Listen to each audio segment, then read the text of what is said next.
സുപ്രഭാതം ദൈവത്തിനെ നമുക്ക് സ്തോത്രം ചെയ്യാം.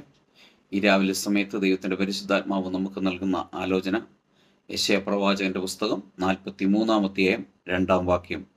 ദ ബുക്ക് ഓഫ് യെശയ്യാ ചാപ്റ്റർ 43 വേർഡ്സ് 2. നീ വെള്ളത്തിൽ കൂടി കടക്കുമ്പോൾ ഞാൻ നിന്നോട് കൂടെയിരിക്കും. നീ നദിയിൽ കൂടി കടക്കുമ്പോൾ അവ നിന്റെ മീതെ കവിയുകയില്ല. നീ തീയിൽ കൂടി നടന്നാൽ വെന്തു പോവുകയില്ല.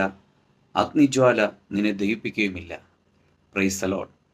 എന്നെ കേൾക്കുന്ന ദൈവത്തിൻ്റെ പൈതലെ, നമ്മളെ നമ്മുടെ വിശ്വാസത്തിൽ ഉറപ്പിക്കുന്ന ഒരു വേദവാക്യമാണ് ഈ രാവിലെ സമയത്ത് ദൈവത്തിൻ്റെ പരിശുദ്ധാത്മാവ് നിങ്ങളോട് ഇടപെടുന്നത്.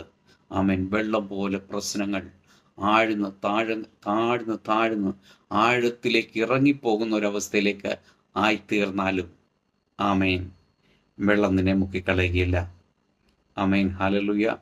തീയിൽ അത് എരിഞ്ഞു പോകുന്ന പോലുള്ള പ്രതികൂല സാഹചര്യത്തിന് നടുവിലാണെങ്കിലും തീ നിന്നെ തൊടുകയില്ല.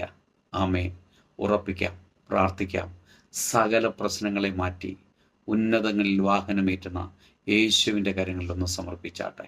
നല്ല കർത്താവേ, നന്ദിയോടെ സ്തുതിക്കുന്നു, സ്തോത്രം ചെയ്യുന്നു. ഈ രാവിലെ സമയത്തിനെ കേൾക്കുന്ന എല്ലാ പ്രിയപ്പെട്ടവരെയും ഈ തിരുവെഴുത്ത് പ്രകാരം പിതാവിൻ്റെയും പുത്രൻ്റെയും പരിശുദ്ധാത്മാവിൻ്റെയും നാമത്തിൽ അനുഗ്രഹിച്ച് പ്രാർത്ഥിക്കുന്നു. പ്രാർത്ഥന കേട്ടതിനായി സ്തോത്രം. യേശുവിൻ്റെ നാമത്തിൽ പിതാവേ, ആമേൻ.